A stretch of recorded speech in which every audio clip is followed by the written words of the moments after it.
आप हमें बताइए कैग के बारे में कहाँ से कहाँ तक जानकारी देखने को मिलती है। कैग सीएजी के बारे में कैग कहाँ से कहाँ तक है। एक सौ कैग से आज हम अड़तालीस लोग एक को सौ पढ़ना इक्यावन बिल्कुल 1 से 48 से लेकर 151 तक, ठीक है। भारत के नियंत्रक या महालेखा परीक्षक आपको देखने को मिलेगा।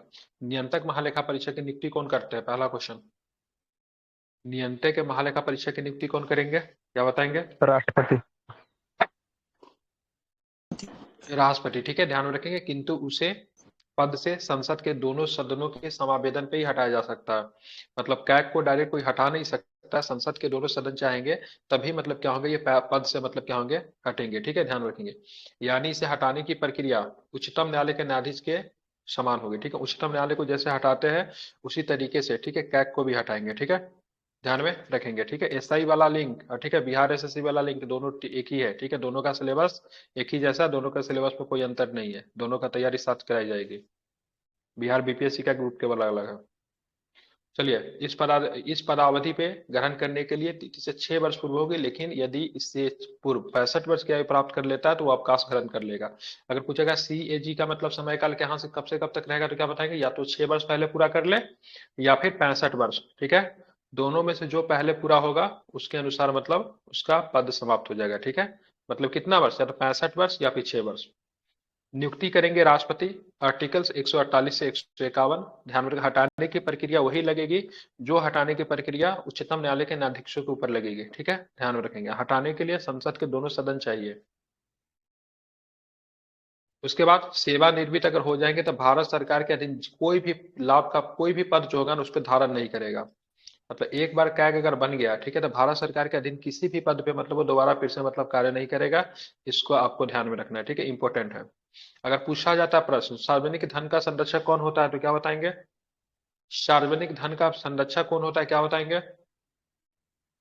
तो नियंत्रक के महालेखा परीक्षक जो होता है सार्वजनिक धन का मतलब क्या होता है, संरक्षक होता है, ठीक है। या फिर ये भी पूरा पब्लिक पर्स, ठीक है, इंग्लिश में लिखा रहता है पब्लिक पर्स का गार्जियन कौन होता है, तो नियंत्रक महालेखा परीक्षक होता है, ठीक है, ध्यान रखेंगे। भारत तथा प्रत्येक राज्य एवं प्रत्येक संघ राज्य क्षेत्र की संचित निधि से किए गए सभी वे विधि के ही अधीन हुए कि नहीं, इस बात की संरक्षिता कौन करता है, मतलब जांच कौन करता है, भारत संघ का भी जांच करेगा। अब भारतीय राज्यों के भी मतलब जो खर्च जो हुए हैं भारत के संचित निधि से जो खर्च जो हुए हैं वो सही तरीके से सही पर्पस के लिए खर्च हुए हैं कि नहीं, इसकी जांच कौन करेगा, तो इसकी जांच नियंत्रक एवं महालेखा परीक्षक करेगा, ठीक है। उसके बाद और भी देखिए, और भी बहुत सारे नियंत्रक महालेखा परीक्षक के काम है। नियंत्रक एवं महालेखा परीक्षक राष्ट्रपति या राज्यपाल के निवेदन पर किसी अन्य प्राधिकार के लेखाओं को भी लेखा परीक्षण कर सकता है, जैसे स्थानीय निकायों की लेखा का। स्थानीय निकाय नियंत्रक लेखा परीक्षक जनरली जो होता है संघ और राज्य का करता है, ठीक है, स्थानीय निकाय का नहीं करता है। लेकिन अगर इनसे अगर राष्ट्रपति या फिर राज्यपाल अगर अनुरोध करे से किसी स्थानीय निकाय की जांच करना है तो वह कर सकता है। जैसे मान लीजिए कोई भारत सरकार का मतलब मान लेते कोई संस्था है, ठीक है, उसकी जांच करना है तो उसकी जांच करने के लिए अनुरोध करना पड़ेगा इनको राष्ट्रपति के द्वारा, तो उसका जांच ये करेंगे, ठीक है। वैसे मेनली ये राज्य और मतलब संघ के लिए होते हैं।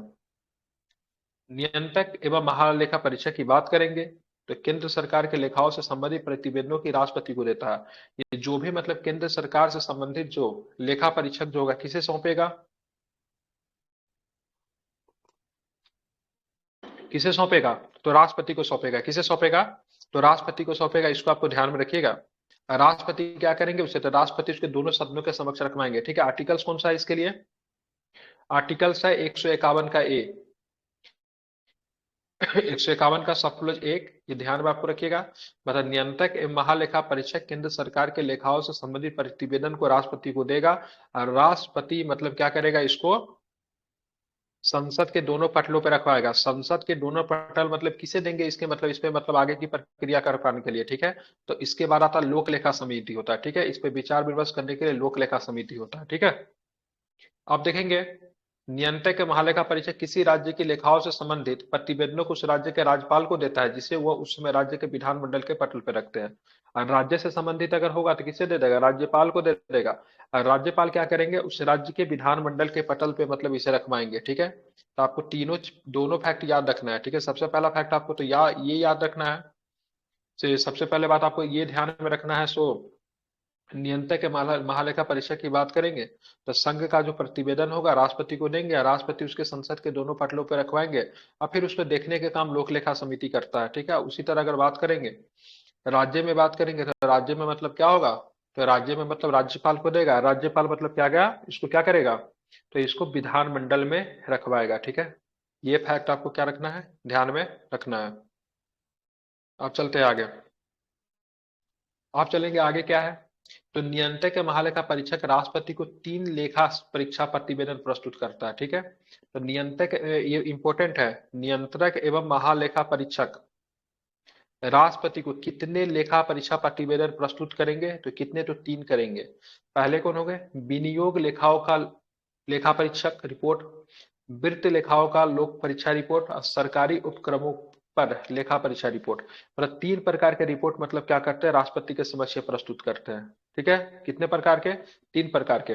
अब राष्ट्रपति क्या करेंगे रिपोर्ट में, राष्ट्रपति इन रिपोर्टों को संसद के दोनों पटलों पर रखवाएगा। इसके उपरांत इसको जांच करने के लिए, ये एग्जाम में पूछेगा, ये एग्जाम में कई बार पूछा है, तो लोक लेखा सॉरी नियंत्रक के महालेखा परीक्षक जो अपना रिपोर्ट किसे सौंपता है, तो पहला तो राष्ट्रपति आपको ध्यान में रखना है।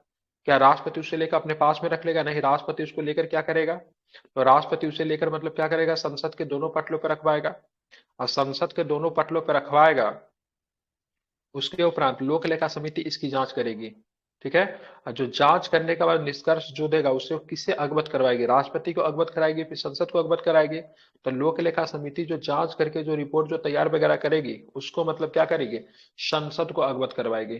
ठीक है, तो ये प्रक्रिया सारा है, ध्यान में रखिएगा। ये भी कभी कभी ये भी पूछा जाता है, लोक लेखा के संदर्भ में निम्नलिखित में से कौन सा कथन सही नहीं है, तो ऐसे प्रश्न बनते हैं। नियंत्रक के सर महालेखा परीक्षक ये तीनों रिपोर्ट समझ में कौन देखिए रिपोर्ट बहुत तरह का होता है। कौन ठीक है, सा अध्यक्ष विनियोग, राष्ट्रपति को 3 लेखा परीक्षा प्रतिवेदन प्रस्तुत हाँ करता है? क्या, अभी ये क्या होता है, विनियोग लेखा पर लेखा? ये रिपोर्ट होता है, उतना डिटेल्स में नहीं जाएंगे। ठीक है, इस पे लक्ष्मीकांत में लिखा हुआ है, रात वाले क्लास में समझा देंगे, अभी बस इतना ही ध्यान रखिए। तो राष्ट्रपति को 3 लेखा परीक्षक का प्रतिवेदन प्रस्तुत, एक विनियोग होता है, दूसरा वृत्त होता है, और तीसरा होता है सरकारी उपक्रम होता है। अब सरकारी संपत्ति, जैसे कुछ दिन पहले कोयला माइंस का घोटाला पता चला, जिसमें क्या नाम था उसका, ये राजा कृष्णन फंसा था ना, तो सरकारी हम्म। उपक्रम का रिपोर्ट था। माइनिंग वगैरह का जो पैसा जो निकलता है, माइनिंग से निकला हम्म। 5 रुपया का सामान सरकार को दिखाएगा 2 रुपया का सामान, 3 रुपया कहाँ गया है, तो हम्म। इसकी जांच कौन करती है, लोक लेखा समिति करती है। इस सबका जितने भी संसाधन जितने भी होते हैं, सरकारी संसाधन, सबका गार्जियन कौन होता है, तो सबका गार्जियन जो होता है लोक लेखा सॉरी क्या बोलते हैं, नियंत्रक के महालेखा क्या परीक्षक होता ही है ना? होता है। क्या है, बिल्कुल ठीक है। और ये जो अपना रिपोर्ट राष्ट्रपति को देगी, राष्ट्रपति उसे संसद के पास रखेगी, और संसद उसे किसे दे देगी, तो लोक लेखा समिति को दे देगी। ठीक है, लोक लेखा समिति उसको देखेगी, सुनेगी, फिर से मतलब उस रिपोर्ट को फिर से मतलब संसद के पास ही मतलब क्या करेगी, उसे सौंप देगी। ठीक है, अवगत कराएगी। ध्यान में रखेंगे। आप चलेंगे भारत का महान्यायवादी। भारत का महान्यायवादी किस आर्टिकल्स में है, सर बिल्कुल भारत के महान्यायवादी की बात करेंगे आर्टिकल 76। महान्यायवादी सर्वप्रथम भारत सरकार का विधि अधिकारी होता है, इसको आपको ध्यान में रखना है। क्या होता है, तो महान्यायवादी सर्वप्रथम भारत सरकार का विधि अधिकारी होता है। भारत का महान्यायवादी न तो संसद का सदस्य होता है, न ही मंत्रिमंडल का सदस्य होता है। ठीक है, लेकिन फिर भी वह सदन में पार्टिसिपेट कर सकता है, बोल सकता है, लेकिन उसे मत देने का अधिकार नहीं होता है। न तो संसद का सदस्य होता है, न तो मंत्री होता है, फिर भी सदन की कार्रवाई जो होता है उसमें पार्टिसिपेट करता है, वो बोल भी सकता है, लेकिन वोट नहीं दे सकता है, क्योंकि वो सदन का सदस्य नहीं होता। ये किस आर्टिकल्स में है, 88 सर। तो आर्टिकल्स 88। ठीक है, ध्यान रखें कौन सा आर्टिकल्स है, आर्टिकल्स 88 आपको याद रखना है। ठीक है, महान्यायवादी की नियुक्ति कौन करेगा, पति राष्ट्रपति करेगा। इसका कोई समय काल नहीं होता, तो 5 वर्ष रहेगा, 10 वर्ष रहेगा। ठीक है, जब तक राष्ट्रपति चाहेंगे वो अपने पद पे बना हुआ रहेगा। ठीक है, इसीलिए राष्ट्रपति के प्रसाद पर्यंत वो मतलब क्या करता है, पद का मतलब धारण करता है। अब इसके लिए मतलब क्या होना चाहिए, इसके लिए नियम क्या होना चाहिए, कौन भारत का महान्यायवादी बन सकता है, तो महान्यायवादी बनने के लिए वही अर्हताएं होनी चाहिए जो उच्चतम न्यायालय के न्यायाधीश बनने के लिए होती है। ठीक है, उच्चतम न्यायालय के न्यायाधीश बनने के लिए जो सारी चीजें जो होती है, वही आपको महान्यायवादी बनने के लिए भी होना चाहिए। महान्यायवादी की बात करेंगे, महान्यायवादी को भारत के राज्य क्षेत्र के सभी न्यायालयों में सुनवाई का मतलब क्या होता है, अधिकार होता है। क्या होता है? तो महान्यायवादी को भारत राज्य क्षेत्र के सभी न्यायालयों में सुनवाई का अधिकार होता है, ये आपको ध्यान में रखेंगे। महान्यायवादी को सहायता देने के लिए सॉलिसिटर जनरल, दो अतिरिक्त सॉलिसिटर जनरल तथा दो अतिरिक्त सॉलिसिटर जनरल भी नियुक्त किए जाते हैं, ठीक है। तो महान्यायवादी को सॉलिसिटर के हेल्प करने के लिए क्या होता है, एक सॉलिसिटर जनरल नियुक्त किया जाता है तथा दो अतिरिक्त सॉलिसिटर जनरल भी नियुक्त किए जाते हैं। तो सॉलिसिटर जनरल जो होते हैं किसे हेल्प करेंगे? महान्यायवादी को हेल्प करेंगे। जैसे भारत के महान्यायवादी कौन है? अब भारत के महान्यायवादी कौन है अभी बताइए? के वेणुगोपाल है ना। भारत के सॉलिसिटर जनरल कौन है? तो तुषार मेहता। कौन है? तुषार मेहता। अब देखेंगे राज्य का महान्यायवादी महाधिवक्ता की बात करेंगे तो सेंट्रल में जो महान्यायवादी जो होता है वैसा ही मतलब राज्य में क्या होता है, महाधिवक्ता भी होता है, ठीक है। जो कि आर्टिकल्स किस में है? तो 165 में। किस में है? तो आर्टिकल्स 165 में आपको राज्य का महाधिवक्ता देखने को मिलता है, जो कि मतलब राज्य सरकार का सर्वोच्च मतलब क्या होता है, कानूनी अधिकारी होता है, ठीक है। ध्यान में रखेंगे। अब महाधिवक्ता की नियुक्ति कैसे होती है? तब महाधिवक्ता की नियुक्ति की बात करेंगे तो राज्यपाल के द्वारा होती है। कैसे होती है? राज्यपाल के द्वारा होती है। राज्यपाल वैसे व्यक्ति को महाधिवक्ता नियुक्त करता है जिसमें उच्च न्यायालय के न्यायाधीश बनने की योग्यता होती है। अब वो अपने पद को राज्यपाल के प्रसाद परंत भी धारण करता है, मतलब इसका कुछ समय नहीं होता है, 5/62 या फिर ऐसा कुछ नहीं होता है, ठीक है। तो ये आपको ध्यान में रखना है, ठीक है। क्या ध्यान में रखेंगे? तो महाधिवक्ता की नियुक्ति राज्यपाल के द्वारा होती है। इसके लिए कैपेबिलिटी क्या होता है? तो उच्च न्यायालय के न्यायाधीश बनने की जो प्रक्रिया जो होती है, उच्च न्यायालय के न्यायाधीश बनने की जो भी काबिलियत होती है सारा महाधिवक्ता बनने के लिए होना चाहिए। जैसे कि सर्वोच्च न्यायालय के न्यायाधीश बनने के लिए जो भी शर्तें हैं वो भारत के महान्यायवादी बनेंगे उनको पूरा करनी होगी, वैसे ही महाधिवक्ता के साथ होता है। और ये कब तक मतलब पद धारण करेंगे? तो राज्यपाल के प्रसाद परंत मतलब क्या करेंगे, ये अपने पद को मतलब क्या करेंगे, धारण करेंगे। अब देखिए महाधिवक्ता के कार्य क्या होता है। महाधिवक्ता के कार्य क्या होगा? तो राज्य सरकार को विधि संबंधी ऐसे विषयों पर सलाह दे जो राष्ट्रपति द्वारा सौंपे गए हैं। अब राज्यपाल को विधि संबंधी विषयों पर सलाह देने का काम कौन करेगा? तो महाधिवक्ता करेगा, ठीक है। ध्यान में रखेंगे। मतलब कोई भी प्रक्रिया सरकार का वकील कौन होगा? राज्य सरकार का वकील कौन होगा? तो राज्य सरकार के वकील की बात करेंगे तो महाधिवक्ता ही होगा, ठीक है। ध्यान में रखेंगे कौन होंगे? तो महाधिवक्ता की बात करेंगे तो राज्य सरकार का मतलब क्या होगा? तो राज्य सरकार का मतलब क्या होगा? वकील होगा, ठीक है। इसको आपको ध्यान में रखना है, ठीक है, भूलेंगे तो नहीं। राज्य सरकार के जानते हैं सरकार के ऊपर भी केस होता है, तो वैसे कंडीशन में सरकार की पैरवी कौन करेंगे? तो सरकार की पैरवी वैसे कंडीशन में महाधिवक्ता करता है। अपने कार्य संबंधी कर्तव्यों के तत्व से राज्य के किसी न्यायालय के समक्ष सुनवाई करने का अधिकार है, कि राज्य के किसी भी न्यायालय में सुनवाई कर सकता है। उसके अतिरिक्त उसे विधानमंडल के दोनों सदनों को संबोधित अथवा उस भाषा में जहां के लिए वो अधिकृत है में बिना मताधिकार बोलने और भाग लेने का अधिकार है। राज्य विधानमंडल के दोनों सदन अगर है उपस्थित तो मतलब लोग मतलब क्या विधान परिषद विधानसभा दोनों में वो मतलब अपनी भाषा में बोल सकता है, बात कर सकता है, लेकिन वोट नहीं दे सकता है क्योंकि वो सदन का सदस्य नहीं होता है। महाधिवक्ता को सभी विशेषाधिकार एवं भत्ते मिलते जो विधानमंडल के किसी सदस्य को मिलते हैं, ठीक है। ये भी आपको ध्यान में रखना है। ये दो क्वेश्चन था। सबसे पहले आपको 165 में राज्य का महाधिवक्ता है, सेंट्रल में महान्यायवादी की बात करेंगे 76 में है, 88 में ये बात कही गई। इसमें मतलब क्या होता है, संसद की कार्यवाही जो होती है सदन की उसमें पार्टिसिपेट तो कर सकता है लेकिन वोट नहीं दे सकता है। आर्टिकल्स कितना है? 88 है, याद रहेगा। जी सर। अब चलेंगे हम लोग नीति आयोग। नीति आयोग की बात करेंगे, बना था कब नीति आयोग? 2014। ऊपर में देख के 2015 में बना था, 14 में बना था, 2015 लिखा सर। क्या हुआ है?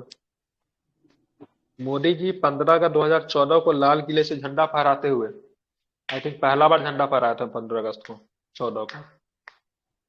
राष्ट्र के नाम अपने संबोधन में योजना आयोग के स्थान पर एक नई संस्था लाने की बात कही।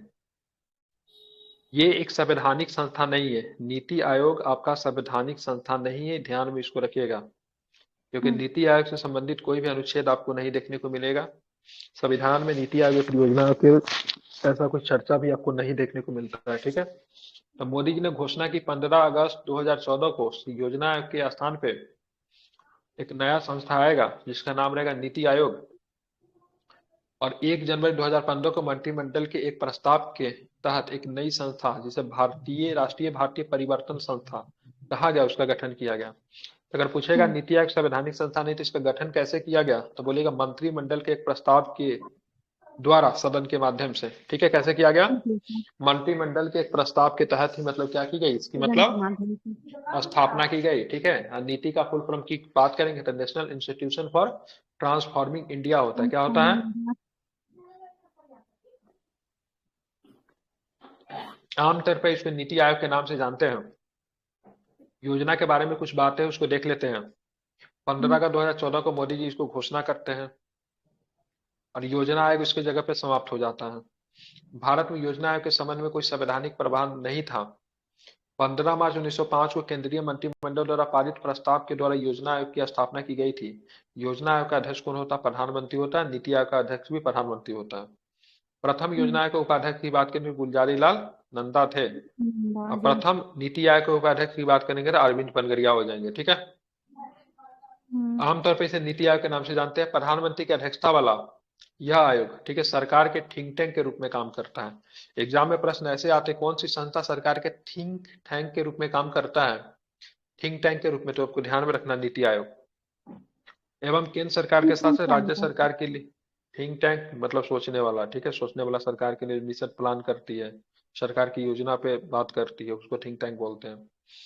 केंद्र सरकार के साथ साथ राज्य सरकारों के लिए भी नीति आयोग करने वाले संस्थागत की भूमिका निभाती है। तो नीति आयोग तो केवल केंद्र के लिए नहीं, राज्य के लिए भी, ठीक है, ध्यान में रखेंगे। हम्म, केंद्र एवं राज्य सरकार को राष्ट्रीय व अंतर्राष्ट्रीय महत्व के महत्वपूर्ण मुद्दों पे यह रणनीतिक और तकनीकी सलाह देगी, ठीक है, रणनीतिक सलाह भी देगी और साथ में तकनीकी सलाह भी देने का काम करेगी, ठीक है। हम्म, कौन? तो ध्यान में रखिएगा, नीति आयोग, ठीक है। चलिए अब देखिए नीति आयोग के संगठनात्मक स्वरूप के ऊपर बात करते हैं। अध्यक्ष की बात करें नरेंद्र मोदी हो जाएंगे, जो कि भारत के प्रधानमंत्री अभी वर्तमान हम्म, स्वरूप में बात करेंगे तो, ठीक है। मुख्य कार्यकारी अधिकारी की परमेश्वर अय्यर है। गवर्निंग काउंसिल की बात करेंगे, सभी राज्यों के मुख्यमंत्री व संघ राज्य क्षेत्रों के उपराज्यपाल होते हैं। उपाध्यक्ष की बात करेंगे, डॉक्टर सुमन बेरी प्रधानमंत्री द्वारा नियुक्त होते हैं। पूर्वकालीन सदस्य की बात करेंगे, डॉक्टर बीके शाश्वत, ठीक है, professor Ramesh Chandra, doctor BK call important नहीं है। पदन सदस्य में राजनाथ सिंह कैबिनेट स्तर के मंत्री होंगे, अमित शाह आएंगे, निर्मला सीतारमन, नरेंद्र सिंह तोमर, ये सारे के सारे सदस्य हैं, ठीक है। मुख्य कार्यकारी अधिकारी की बात करें, अमिताभ कांत मुख्य कार्यकारी अधिकारी। विशेष आमंत्रित सदस्य में नितिन गडकरी, थावरचंद गहलोत, नितिन जयराम गडकरी, पीयूष गोयल और इंद्रजीत सिंह, ये सारे के सारे वर्तमान स्वरूप में है। आपको मुख्य कार्यकारी अधिकारी याद रखिए। उपाध्यक्ष कौन है? डॉक्टर सुमन बेरी है, जो कि प्रधानमंत्री के द्वारा नियुक्त किए जाते हैं। नरेंद्र मोदी की बात करें, खुद ही मतलब क्या अध्यक्ष है। नीति आयोग की संरचना किस हिसाब से होती है, उस पर जरा बात कर लेते हैं। तो नीति आयोग का पदन अध्यक्ष भारत का प्रधानमंत्री होता है। गवर्निंग काउंसिल में सभी राज्यों के मुख्यमंत्री स्व राज्य क्षेत्रों के उपराज्यपाल भी मतलब क्या होते हैं, शामिल होते हैं। विशिष्ट मुद्दों और, ठीक है, ऐसे आकस्मिक मामले जिनका संबंध एक से अधिक राज्यों क्षेत्र से हो को देखने के लिए क्षेत्रीय परिषदें गठित की जाएगी। ये क्षेत्रीय परिषदें, ठीक है, विशिष्ट कार्यकाल के लिए बनाई जाएगी। भारत के प्रधानमंत्री के निर्देश पर क्षेत्रीय परिषदों की बैठक होगी और इससे संबंधित क्षेत्र के राज्यों के, ठीक है, मुख्यमंत्री एवं संघ राज्य क्षेत्रों के उपराज्य भी शामिल होंगे। तब यहाँ पे क्षेत्रीय परिषद की बात हो रही है, ठीक है। गृह मंत्री किसका हेड होता है? गृह मंत्री किसका हेड होता है बताइए तो, क्षेत्रीय परिषद का कौन होता है हेड? मंत्री। ठीक है, ध्यान में रखेंगे, ठीक है। तो यहाँ पे सबसे पहले देखेंगे तो विशिष्ट मुद्दों और ऐसे आकस्मिक मामले जिनका संबंध एक से अधिक राज्यों या क्षेत्रों से हो, उसे देखने के लिए क्षेत्रीय परिषद गठित की जाएगी। तो क्षेत्रीय परिषद में देखेंगे कई सारे राज्यों के मिला के बनते हैं, जो उत्तर क्षेत्रीय, पूर्वोत्तर, पश्चिम, दक्षिण, ठीक है। अब यहाँ पे देखेंगे क्या, नीति आयोग के संगठनात्मक स्वरूप की बात का अध्यक्ष तो आप लोग जानते ही है, ये तो हो ही चुका, फिर दोबारा क्यों दे दिया है भाई, इधर तो दिया था ये, यहाँ भी दिया है, यहाँ भी दिया है, सेम चीज। चलिए, संबंधित कार्य क्षेत्र की जानकारी रखने विशेषज्ञ एवं कार्यरत लोग विशेष आमंत्रित रूप से प्रधानमंत्री द्वारा नामित किए जाएंगे। ठीक है, अब कुछ ऐसे भी लोग होते हैं जो कि मतलब क्या विशेष आमंत्रित सदस्य होते हैं, उनको प्रधानमंत्री के द्वारा नामित किया जाता है क्योंकि उन क्षेत्र में वो विशेष जानकारी रखते हैं। सचिवालय के गठन आवश्यकता के अनुसार किया जाएगा। नीति आयोग का एक सचिवालय भी होता है, इसका गठन आवश्यकता अनुसार जब आवश्यकता होगी तो किया जाएगा। आप देखें, पदेन सदस्य में केंद्रीय मंत्रिमंडल से अधिकतम 4 सदस्य और प्रधानमंत्री द्वारा नामित हुए। कितने सदस्य हो गए? 4 सदस्य। हाँ। ठीक है, जैसे देखिए राजनाथ सिंह है, अमित शाह है, निर्मला सीतारामन, नरेंद्र सिंह तोमर। ठीक है, तो कितने होंगे? मंत्रिमंडल से 4 सदस्य, अधिकतम 4 सदस्य होंगे जो कि प्रधानमंत्री के द्वारा क्या होंगे? नामित होंगे। एक होता अंशकालीन सदस्य होता है, अग्रणी विश्वविद्यालय, शोध संस्थान और संबंधित संस्थानों से अधिकतम 2 पदेन सदस्य अंशकालीन सदस्य के रूप में शामिल होंगे। मान लो किसी मुद्दा पे बात चल रही है तो उस मुद्दा से एक्सपर्ट कौन होगा? तो किसी विश्वविद्यालय का मतलब प्रोफेसर हो सकता है। ठीक है, शोध संस्थानों से संबंधित संस्था के कोई जानकार हो सकता है, उनको भी अंशकालीन सदस्य के रूप में शामिल किया जाता है ताकि देश के लिए बढ़िया संस्थागत तरीके से योजना को तैयार करे। अब योजना आयोग और नीति आयोग में क्या अंतर है? सबसे पहले योजना आयोग कब बना था? तो 15 मार्च 1950 को बना था। कब तक चला? तो 2014 तक चला। ठीक है, 2014 तक चला। अब यहाँ पे देखेंगे नीति आयोग 2015 में प्रारंभ हुआ। भारत में आर्थिक नियोजन के उद्देश्यों से पंचवर्षीय योजनाओं का निर्माण एवं क्रियान्वयन सुनिश्चित करना नीति आयोग का काम होता है। हम्म, भारत में योजना योजना आयोग का आयोग काम का। होता है। भारत में आर्थिक नियोजन के उद्देश्य से नीति आयोग द्वारा 15 वर्षीय विजन, 7 वर्षों के लिए रणनीति और 3 वर्षों के लिए एक्शन एजेंडा का निर्माण किया जाता है। ये नीति आयोग होता है। योजनाओं का निर्माण केंद्र सरकार की प्रमुख भूमिका होती है, जिसमें केंद्र सरकार के अलावा अलावा इसमें राज्य सरकार की भी भूमिका होती है, क्योंकि नीति आयोग में आप देखोगे से केंद्र और राज्य सरकार दोनों की भूमिका आपकी दोनों देखी जाती है। भूमिका। राज्यों एवं केंद्रशासित प्रदेशों का राज्य योजनाओं के लिए पूंजी का आवंटन करता है। राज्यों एवं केंद्रशासित प्रदेशों को राज्य योजनाओं के लिए पूंजी की आवंटन करता है कौन? योजना आयोग। जबकि राज्यों एवं केंद्रशासित प्रदेशों की ये साथ, ठीक है, सहकारी संघवाद को बढ़ावा देने का काम मतलब ये करता है। योजना आयोग की प्रकृति प्राय केंद्रीयकृत थी।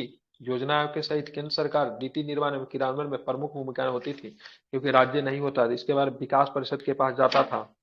ठीक है, इसका रिपोर्ट वो निर्णय लेता था। लेकिन नीति आयोग की प्रकृति प्राय विकेंद्रीकृत है, क्योंकि नीति आयोग में केंद्र सरकार एवं राज्य की सरकारें नीति निर्माण में क्रियान्वयन में हिस्सा लेती है, मतलब दोनों की भूमिका होती है। इसलिए आप देखोगे तो इसकी जो भूमिका कैसी है, तो इसकी भूमिका थोड़ा कैसे विकेंद्रीकृत है, जबकि योजना आयोग की भूमिका की बात करेंगे तो केंद्रीकृत है।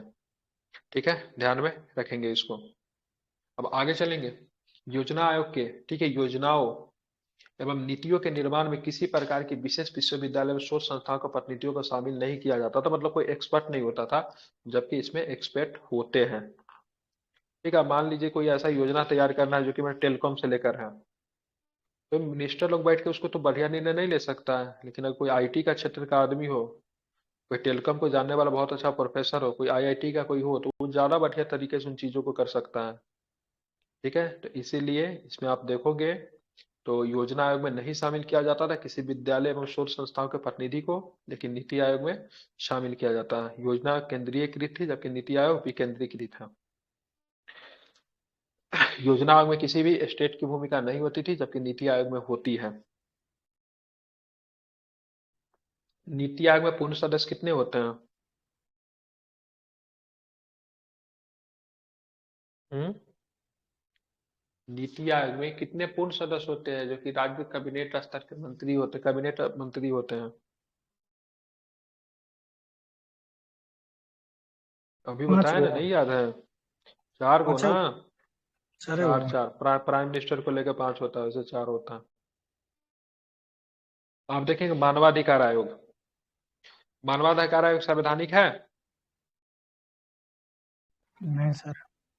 सावधानिक है। ठीक है, ध्यान में रखेंगे, सावधानिक है, संवैधानिक नहीं है। ठीक है, इसका गठन संसद में पारित मानवाधिकार संरक्षण अधिनियम 1993 के अंतर्गत हुआ है। ठीक है, कब गठन हुआ? 1993। यह एक बहुसदस्यीय संस्था है, ठीक है, जिसमें एक अध्यक्ष एवं 5 सदस्य होते हैं। इंपॉर्टेंट है, 1+5 होता है। मानवाधिकार में सदस्य कितने होते हैं? 5 होते हैं। अध्यक्ष कितना होता है? 1 होता है। ठीक है, कितने कितने होते हैं सदस्य? कितने होते हैं? 5 होते हैं। अध्यक्ष कितना होता है मानवाधिकार में? एक एक साथ होता है, एगो ये अध्यक्ष तो एक ही रहेगा ना, सदस्य 5 होगा, ठीक है। हम्म 1993 में एक मतलब संसद में पारित मानवाधिकार संरक्षण अधिनियम के द्वारा किया गया, इसीलिए संवैधानिक निकाय नहीं है, सांवैधानिक निकाय है। आयोग का अध्यक्ष भारत का कोई सेवानिवृत्त मुख्य न्यायाधीश ही हो सकता है, ठीक है, या फिर उच्चतम न्यायालय का न्यायाधीश होना आवश्यक है। आयोग का अध्यक्ष भारत में कोई सेवानिवृत्त मुख्य न्यायाधीश, ठीक है, किसी हाई कोर्ट का हो सकता है, या फिर ऐसे भी बात करेंगे उच्चतम न्यायालय का कोई न्यायाधीश हो सकता है, ये जरूरी है। दूसरा कोई नहीं बनेगा, ठीक है, कोई न्यायाधीश ही बनेगा। अभी मतलब कोई जिला उला का न्यायाधीश नहीं, तो उच्च लेवल का न्यायाधीश, या तो बात करेंगे हाई कोर्ट का मुख्य न्यायाधीश हो सकता है, या फिर उच्चतम न्यायालय का कोई न्यायाधीश हो सकता है। 5 सदस्यों में एक सदस्य उच्चतम न्यायालय में कार्यरत अथवा सेवानिवृत्त न्यायाधीश, एक सदस्य उच्च न्यायालय में कार्यरत या फिर सेवानिवृत्त मुख्य न्यायाधीश होना चाहिए। 3 अन्य सदस्यों को मानवाधिकार से संबंधित जानकारी अथवा कार्य अनुभव होना चाहिए। समझ रहे हैं ना कितना प्रक्रिया है इनका। हम्म कितना बजे की पांच क्लास? 4 बजे से शुरू हुई थी, ग्रुप में इंफॉर्मेशन डाला जाता है, ठीक है। अब यहाँ पे देखेंगे क्या था, मैंने बोला है इसमें तो 1+5 का रेशियो तो होता है। 5 में से आप देखोगे 2 सदस्य जो चुने जो जाएंगे, वो मतलब आपका क्या होगा, 2 सदस्य जो चुना जाएगा वो क्या होगा, तो इनका माइक क्यों कर रहा है, बंद कीजिए। 2 सदस्य जो चुना जाएगा उसमें से एक जो होगा सुप्रीम कोर्ट का सेवानिवृत्त न्यायाधीश होना चाहिए अध्यक्ष के अलावा, दूसरा जो हाई कोर्ट का सेवानिवृत्त मुख्य न्यायाधीश होना चाहिए, ठीक है, या फिर न्यायाधीश होना चाहिए। तो ये प्रक्रिया, 3 लोग और ऐसे होने चाहिए जिनको मतलब किसमें, तो मानवाधिकार आयोग के क्षेत्र में ज्ञान होना चाहिए, ठीक है, या फिर उनके क्षेत्र में पहले से काम किए, कोई भी हो सकता है, कोई एनजीओ का हो सकता है, कोई दूसरा हो सकता है, लेकिन कोई ऐसा होना चाहिए, लेकिन मानवाधिकार के बारे में, ह्यूमन राइट्स के बारे में उनको जानकारी होनी चाहिए। 5 पूर्वकालीन सदस्यों के अतिरिक्त आयोग में 7, जिसमें से कम 5 महिला होनी चाहिए। 5 पूर्वकालीन सदस्यों के अतिरिक्त आयोग में 7, जिनमें से कम 5 महिला होनी चाहिए। अन्य पदन सदस्य में भी है जो राष्ट्रीय अल्पसंख्यक आयोग, राष्ट्रीय अनुसूचित जाति, राष्ट्रीय अनुसूचित जनजाति, राष्ट्रीय महिला आयोग के अध्यक्ष, राष्ट्रीय पिछड़ा वर्ग आयोग के, राष्ट्रीय बाल अधिकार सुरक्षा आयोग, विकलांग व्यक्तियों के लिए मुख्य आयोग, इस सब में से होना चाहिए। आयोग के बात करेंगे 5 गो तो पूर्णकालीन होता है, सदस्य के अतिरिक्त आयोग में 7, जिसमें से कम एक महिला होनी चाहिए, ठीक है, तो 7 और भी होना चाहिए, ठीक है। लेकिन ये अल्प मतलब ये पूर्णकालीन नहीं होते, पूर्णकालीन की बात करेंगे 5 ही होते हैं, ठीक है। आयोग के अध्यक्ष में सदस्यों की नियुक्ति कौन करेगा, कमेटी करेगी, एक कमेटी, सिलेक्शन बिल्कुल। कमेटी। बात करेंगे तो सबसे पहले ध्यान में रखना, आयोग के अध्यक्ष एवं सदस्यों की नियुक्ति राष्ट्रपति के द्वारा प्रधानमंत्री की नियुक्ति में गठित की गई कमेटी के द्वारा किया जाएगा, जो कि क्या होगा, 6 सदस्यीय समिति के सिफारिश पर होती है। इस समिति का गठन कौन करेंगे, तो इस समिति का गठन राष्ट्रपति ही करेंगे, जो कि प्रधानमंत्री के नेतृत्व में गठित 6 सदस्यीय समिति की सिफारिश पे होती है। समिति में प्रधानमंत्री, लोकसभा स्पीकर, राज्यसभा के उपसभापति, संसद के दोनों सदनों के मुख्य विपक्षी दल के नेता, केंद्रीय गृह मंत्री, सबके सब होंगे। इसके अतिरिक्त भारत के मुख्य न्यायाधीश की सलाह पर उच्चतम न्यायालय के किसी न्यायाधीश अथवा उच्च न्यायालय के मुख्य न्यायाधीश की नियुक्ति हो सकती है, ठीक है। तो ये सारा प्रक्रिया बनाया जाता है, काफी जटिल प्रक्रिया, तब जाकर एक समिति बनती है और समिति इसके अध्यक्ष एवं सदस्यों की नियुक्ति करती है। आयोग के अध्यक्ष एवं सदस्यों के कार्यकाल 3 वर्ष, ये इंपॉर्टेंट है, ये बार बार प्रश्न पूछा है। 3 वर्ष अब प्लस 70 होना चाहिए। अब बोलोगे सर 70 क्यों, तो इसमें जो चीफ जस्टिस जो आते हैं या फिर जज आते हैं तो 65 साल के आयु पे रिटायर ही होते हैं, नहीं, तो इसीलिए 70 वर्ष तक मतलब उनको वर्किंग करने की कैपेबिलिटी दिया है। 65 तो नहीं कहोगे ना, क्योंकि जो भी बनेगा वो तो रिटायर बनेगा और 65 साल के आयु में रिटायर ही होगा। जैसे 3+70 होता है, यही प्रश्न पूछा जाता है। से जो आयोग जो है, मानवाधिकार आयोग जो है, उनके सदस्यों या फिर अध्यक्षों का कार्यकाल क्या होता है, या तो 3+3 वर्ष पहले हो जाए या फिर 70 वर्ष पहले हो जाए, ठीक है, जो पहले होगा उनके अनुसार। ये पुनः नियुक्त के पात्र होते हैं। अपने कार्यकाल के पश्चात आयोग के अध्यक्ष एवं सदस्य केंद्र सरकार अथवा राज्य सरकार में भी किसी पद के योग्य नहीं होते हैं, हो ही नहीं सकता है। राज्य सरकार या फिर केंद्र सरकार में किसी पद का आयोग नहीं होगा। ठीक है, उम्र तो ऐसे ही खराब हो सकता है, मंत्री विधायक बन सकता है लेकिन नहीं बनता है। ठीक है, बाकी किसी सरकारी पद के योग तो ये होता नहीं है, नहीं हो ही नहीं सकता है। रीजन क्या है? रीजन है इनकी आयु। 70 वर्ष की आयु में तुम आओगे तो कहाँ से किसी केंद्र सरकार के, राज्य सरकार की सरकारी पद के लायक होगे। हम इनके वेतन भत्ते के ऊपर बात कर लेते हैं। तो आयोग के अध्यक्ष एवं सदस्यों के वेतन भत्ते में अन्य सेवा शर्तों का निर्धारण केंद्रीय सरकार द्वारा किया जाता है, परंतु नियुक्ति के उपरांत उनमें अलाभकारी परिवर्तन नहीं किया जा सकता। ठीक है, राष्ट्रपति अध्यक्ष एवं सदस्यों को उनके पद से किसी भी समय निम्न परिस्थिति में हटा सकता है। पहला, यदि वो दिवालिया हो जाए या वो अपने कार्यकाल के दौरान अपने कार्य क्षेत्र से बाहर किसी प्रदत्त रोजगार में सम्मिलित हो जाए। जैसे मान लीजिए ये मतलब मानवाधिकार आयोग का अध्यक्ष एवं सदस्य है और उसके बाद भी अपना साइड से कोई मतलब व्यापार कर रहा पार्ट टाइम, अगर ये सारी प्रक्रिया में अगर ज्ञात होता है तो ऐसे कंडीशन में उसको हटा दिया जाएगा। हटाएगा कौन, उसके ऊपर आगे बात करेंगे। ये लोग मानसिक और शारीरिक कारणों से कार्य करने में असमर्थ हो जाएंगे। भाई 70 साल के आदमी को बना रहे हो तो कभी भी उसकी स्थिति खराब हो सकती है ना। तो ऐसे कंडीशन में यदि वो न्यायालय द्वारा किसी अपराध का दोषी या फिर सजा याफ्ता हो, यदि उसे ठीक है सक्षम न्यायालय के मानसिक रूप से अस्वरूप घोषित कर दे, उसे सक्षम न्यायालय मानसिक रूप से अस्वरूप घोषित कर दे, तो ऐसे परिस्थिति में उसको हटाया जा सकता है। ठीक है, कौन हटाएंगे? राष्ट्रपति हटाएंगे। कौन? तो राष्ट्रपति हटाएगा। ठीक है, अब आयोग का मुख्य काम क्या होता है? ठीक है, बात करेंगे मानवाधिकार आयोग का मुख्य काम क्या होता है। तो सबसे पहले मानवाधिकार के उल्लंघन की जांच करेगा।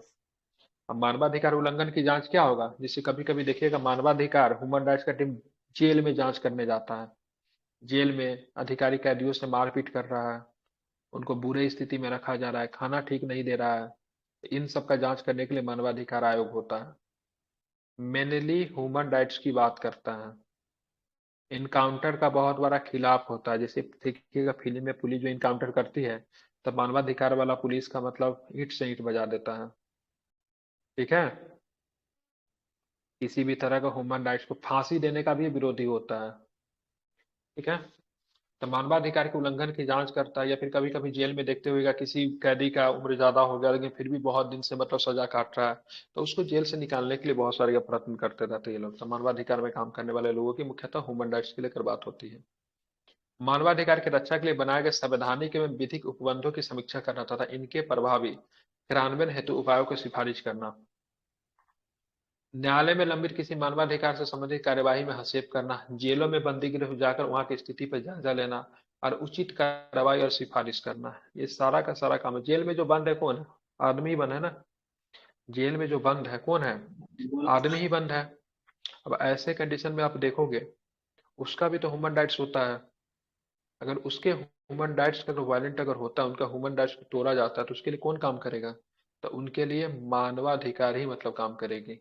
ठीक है, जेल में किसी को खाना ठीक से नहीं दिया जा रहा है, मारा पीटा जा रहा है, तो ऐसे कंडीशन में मानवाधिकार जाके जेल में जाके चीजों को जांच करके समय समय पे उनका विजिट होते रहता है, जिस जेल से भी शिकायत आती है। ठीक है, मानवाधिकार बात करेंगे, ठीक है, केवल मनुष्य के लिए नहीं, आतंकवाद के दौरान होने वाला मानवाधिकार उल्लंघन की समीक्षा करना, उसके बचाव के उपायों की मतलब सिफारिश करना, मानवाधिकारों से संबंधित अंतर्राष्ट्रीय संधियों एवं दस्तावेजों का अध्ययन करना और उनको प्रभावशाली तरीके से लागू करना। मानवाधिकार के लिए आप देखोगे केवल भारत में ही नहीं, इंटरनेशनल स्तर पे भी मतलब संस्था है, यूएनएचआरसी जिसको कहते हैं।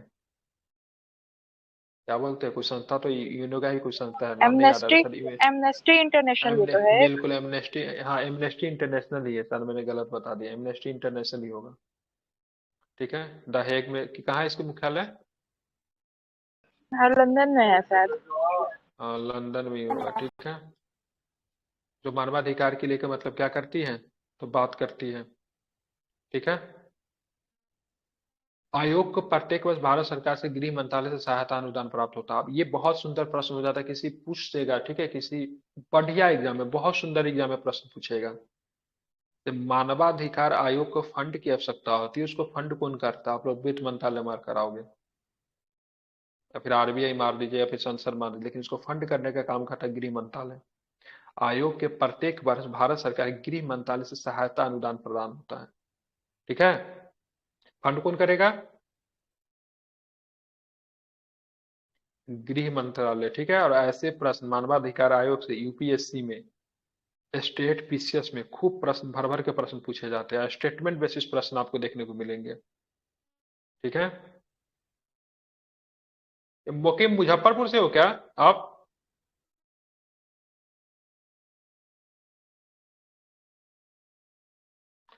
ठीक है, राज्य मानवाधिकार आयोग की बात करेंगे। ठीक है, जो कि 30 नंबर में है।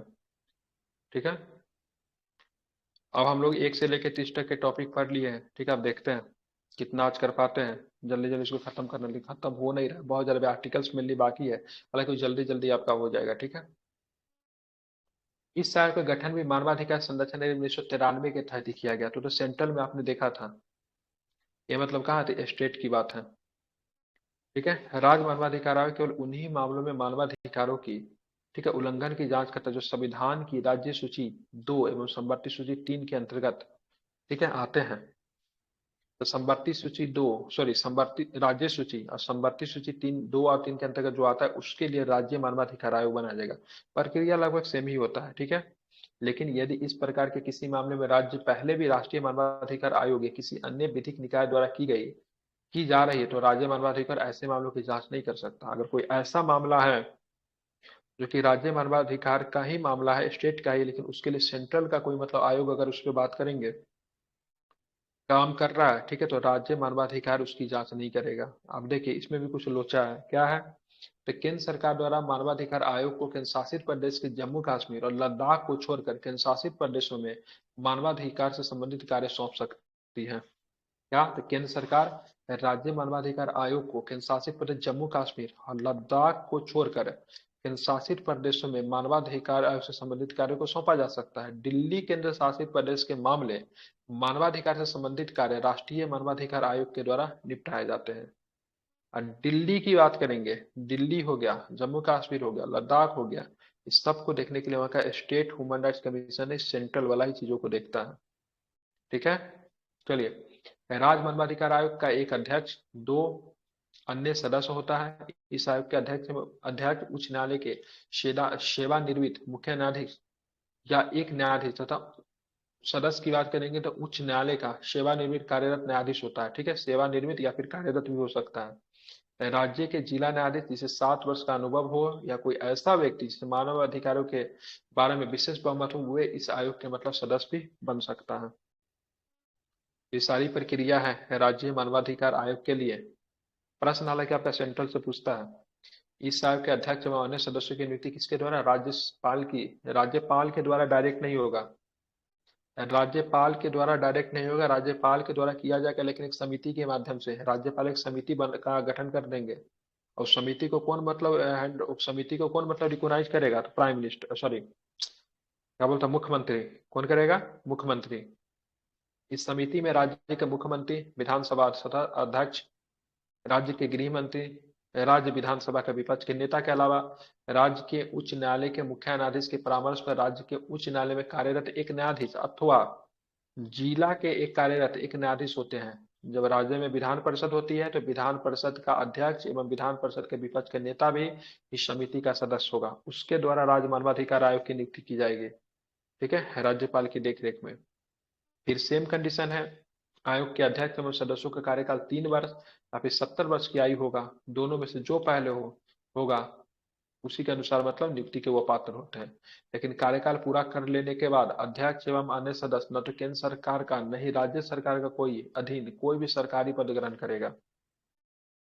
कोई व्यक्ति विधायक, कोई व्यक्ति सांसद है तो क्या सरकारी पद माना जाएगा? लाभ का पद है? कोई भी व्यक्ति विधायक है या फिर सांसद है तो क्या वो लाभ का पद में काउंट होता है? पता है कि नहीं पता है? ये काउंट नहीं होगा, काउंट नहीं होगा। हाँ ठीक है, काउंट उसी पद का होगा जिन पे मतलब व्यवस्थित सैलरी मिलता है और अस्थाई पद होता है। ठीक है, विधायक और मतलब, ठीक है, संसद का पद अस्थाई नहीं होता, आज है कल नहीं है। ठीक है, पद अस्थाई होना चाहिए। जैसे आप नौकरी में हो तो आपका पद है, सो ठीक है, 60 साल 65 साल की आयु तक जब तक आपका नौकरी आप रहोगे, बीच में अगर अनैतिक कार्य नहीं करते हो, क्या अस्थाई है। जबकि विधायक है, एमपी है, कितना भी अच्छा काम क्यों ना कर ले, क्या गारंटी से नेक्स्ट टाइम आप जीत कर आओगे। तो लाभ का पद नहीं होता है। तो यहाँ पे बोलता था सरकारी पद ग्रहण नहीं करेगा, तो ऑटोमेटिक नहीं करेगा सरकारी पद। भाई साहब, भारत में मैक्सिमम रिटायर होने की कौन सी उम्र है? 65 साल उम्र ही है। और 70 साल में तुम इसको यहाँ का बना रहे हो, ठीक है। अब तो कहाँ से आएगा ये, पीछे थोड़ी ना जाएगा, एज कमेगा थोड़ी ना। और दूसरी बात, इसमें कौन सा कंडीशन है, वही लोग बनेगा जो कि चीफ जस्टिस होगा या फिर सीधा न्यायाधीश होगा। तो वो लोग तो ऑलरेडी 62 65 65 पे तो रिटायर ही होते हैं, नहीं। यही प्रक्रिया है। तो कोई भी राज्य सरकार का अधीन कोई भी सरकारी पद ग्रहण नहीं करेगा। राज्य मानवाधिकार आयोग के अध्यक्ष एवं अन्य सदस्यों की नियुक्ति राज्यपाल करेंगे, लेकिन उनके पद में केवल राष्ट्रपति ही हटा सकते हैं, न कि ये बहुत इंपॉर्टेंट है। राज्य मानवाधिकार आयोग के अध्यक्ष एवं सदस्यों की नियुक्ति कौन करेगा? राज्यपाल करेगा, लेकिन हटाने की पावर राज्यपाल के पास नहीं है। हटाने की पास पावर की बात करेंगे तो किसके पास है? राष्ट्रपति किसके सर। पास? राष्ट्रपति के पास। जैसा कि वहां पे हो रहा था, राज्य लोकसभा आयोग के साथ भी हो रहा था। नियुक्ति कौन कर रहा था? राज्यपाल कर रहा था, लेकिन हटा कौन रहा था? राष्ट्रपति। राष्ट्रपति। शपथ किसे दे रहा था वो लोग? शपथ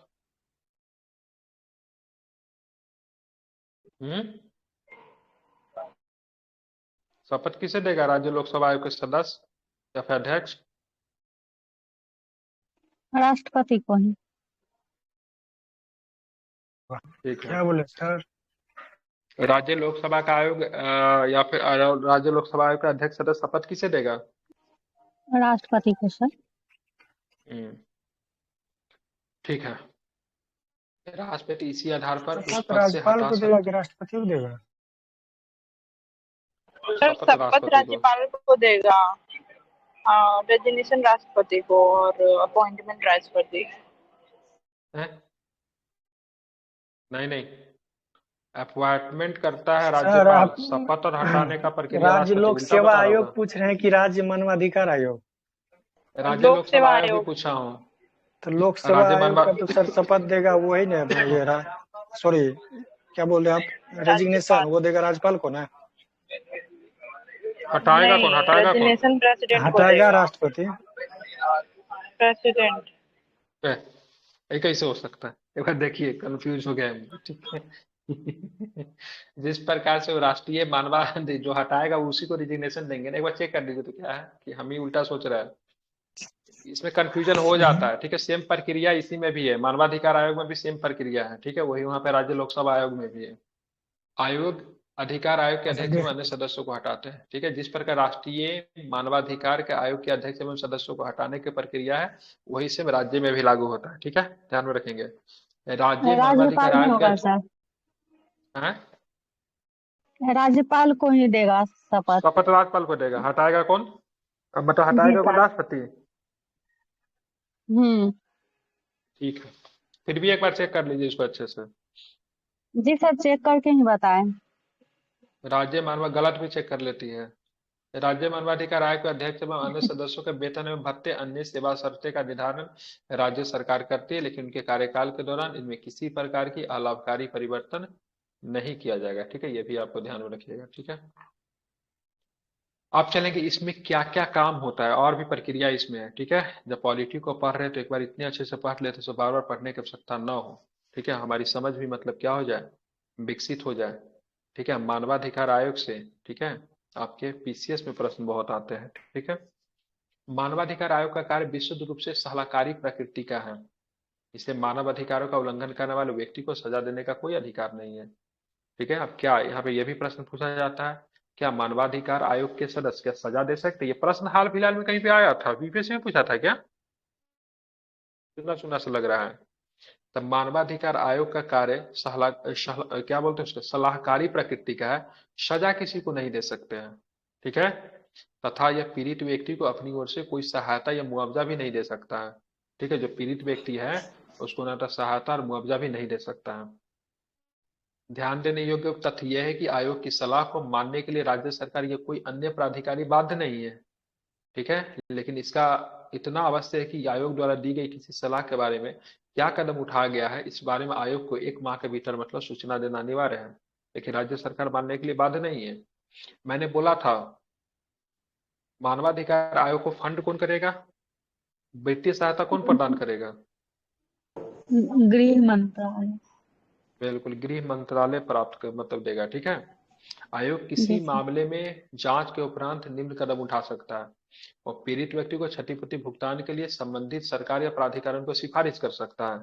लेकिन उसके सिफारिश को मानने के लिए क्या सरकार बाध्य है? नहीं सर।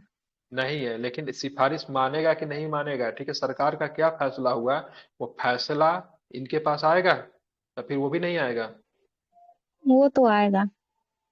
और वो आएगा, वो भी कितने दिन के अंदर में उनको देना पड़ेगा? 1 महीना के अंदर में बताना पड़ेगा तो इस संदर्भ में मतलब क्या फैसला उनके द्वारा लिया गया। ठीक है, ध्यान में रखेंगे। समझ गए? जी सर। आप चलेंगे आगे। यह दोषी लोक सेवक के विरुद्ध बंदीकरण हेतु कार्यवाही प्रारंभ करने के लिए संबंधित सरकार या प्राधिकरण को सिफारिश कर देता। अब मान लीजिए लोगों पे अत्याचार कौन करेगा? कोई अधिकारी ही कर सकता है।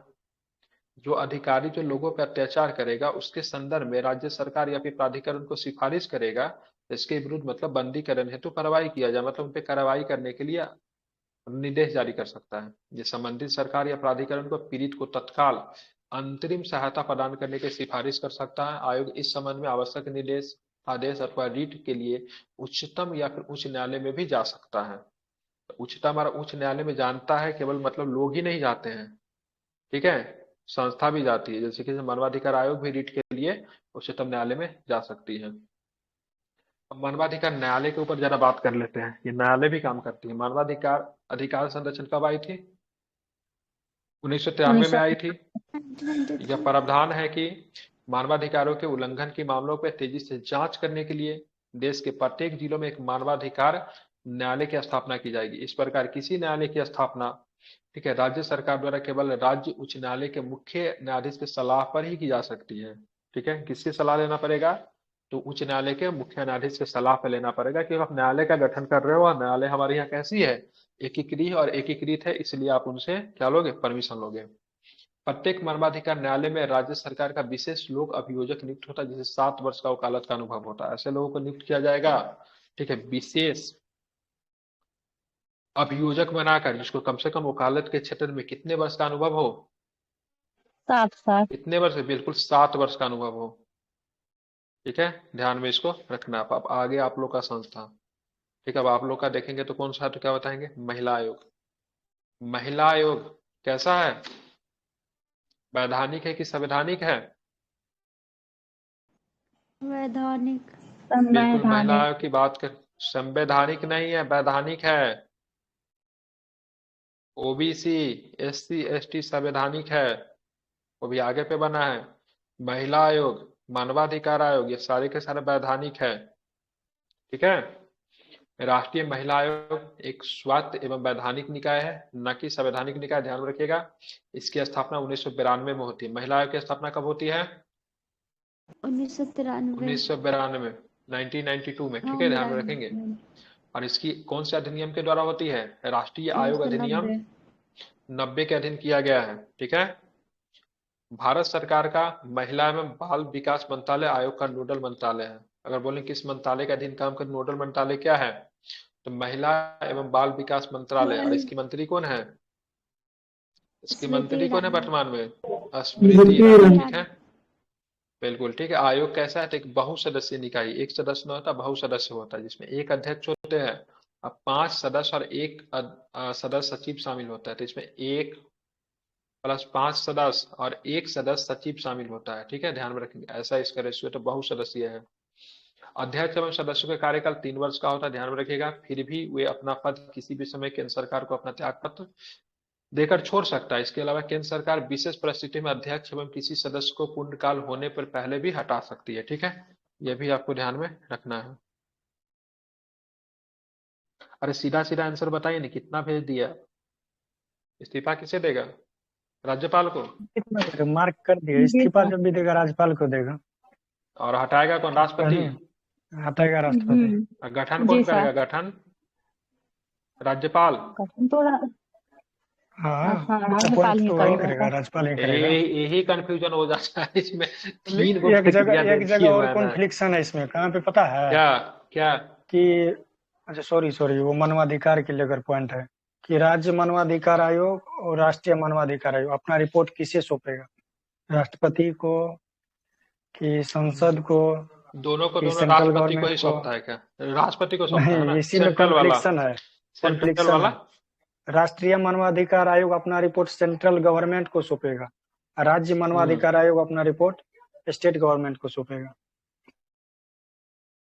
ना कि राष्ट्रपति राष्ट्रपति को नहीं रिपोर्ट नहीं सवाल। देता है? नहीं बिल्कुल नहीं। अच्छा, सेंट्रल गवर्नमेंट, क्योंकि राष्ट्रपति को नहीं, रिपोर्ट पॉइंट देगा क्लियर तो फिर वो करवाए क्या हैं ये। करेगा? ठीक है, क्योंकि उसका, उसके हम्म, क्या बोलते हैं, उसके जो जो भी मतलब वो जो भी मतलब निर्देश वगैरह देगा या फिर जो भी एडवाइस देगा तो उस पे काम तो गवर्नमेंट ही करेगी ना। राष्ट्रपति को भी देती तो फिर राष्ट्रपति फिर डायरेक्ट गवर्नमेंट को सेंट्रल ही देता। गवर्नमेंट को सौंपता है। तो सेंट्रल गवर्नमेंट को देती है, हाँ ठीक है। यहाँ पे तो ठीक है।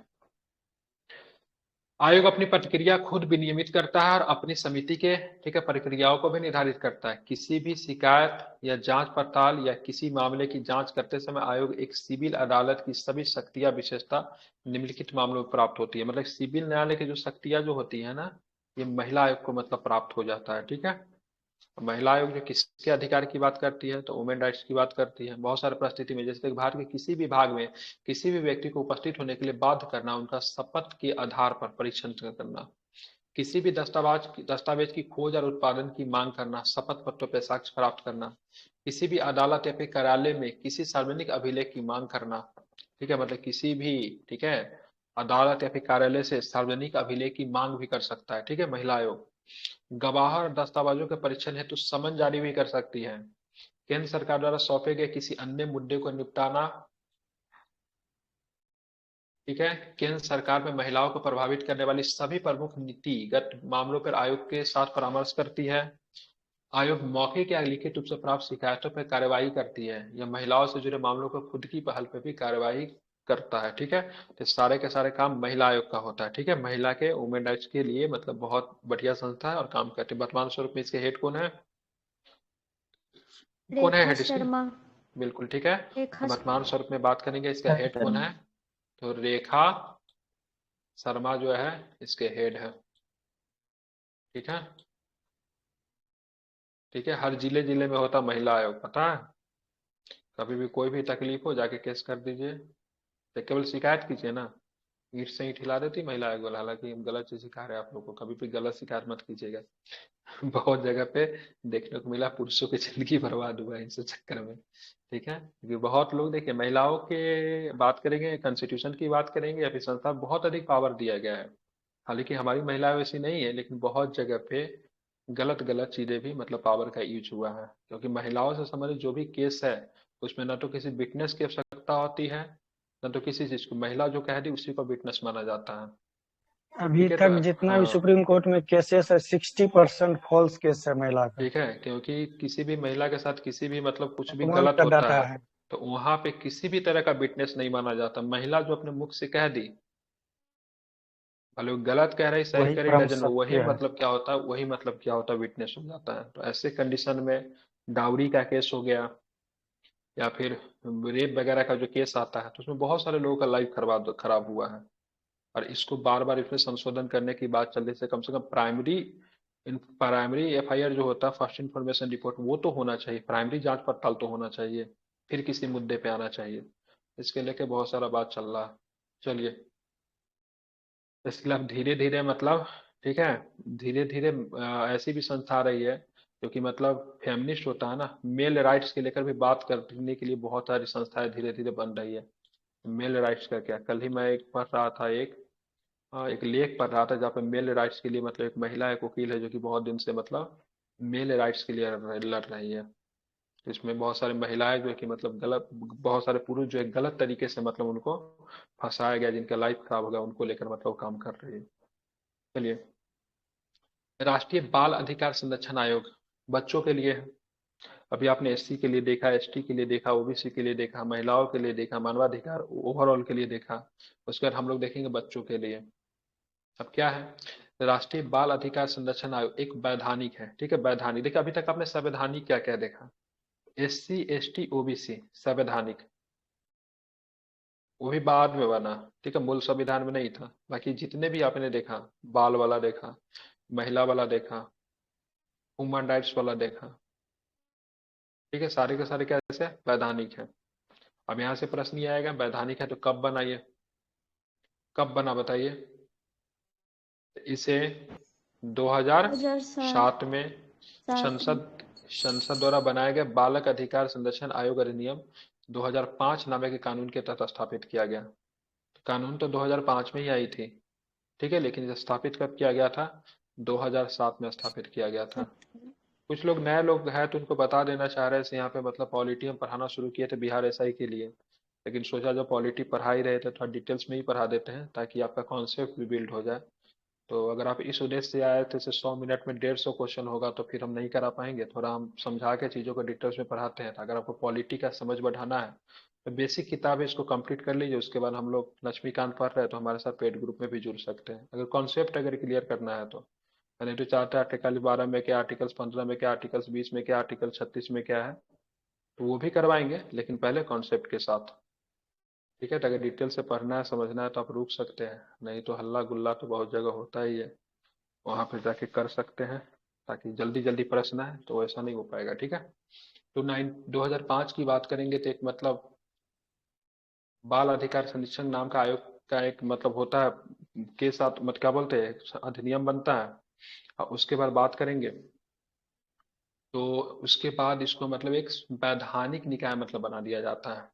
वैधानिक निकाय मतलब ये होता है कि संसद के बनाए गए, संसद के द्वारा मतलब बिल पास किया जाता है, ठीक है। और उसमें मतलब संसद के लोग मतलब सहमति दर्ज कराते तो वो मतलब वैधानिक निकाय होता है, ठीक है। और संवैधानिक निकाय क्या होता है, जिसके बारे में मूल संविधान में चर्चा की गई है, या फिर मतलब इसमें मतलब कुछ ऐसा संशोधन प्रक्रिया के द्वारा उसको संविधान में मूलभूत रूप से शामिल कर दिया जाता है, ठीक है। तो ये भी एक तरह का संस्था होता है, इसको भी मतलब अगर बन जाए तो इसमें भी संशोधन करने के लिए कुछ प्रक्रिया से गुजरना पड़ता है, लेकिन वैधानिक कम पावरफुल है कंपेयर टू बात करेंगे तो संवैधानिक में।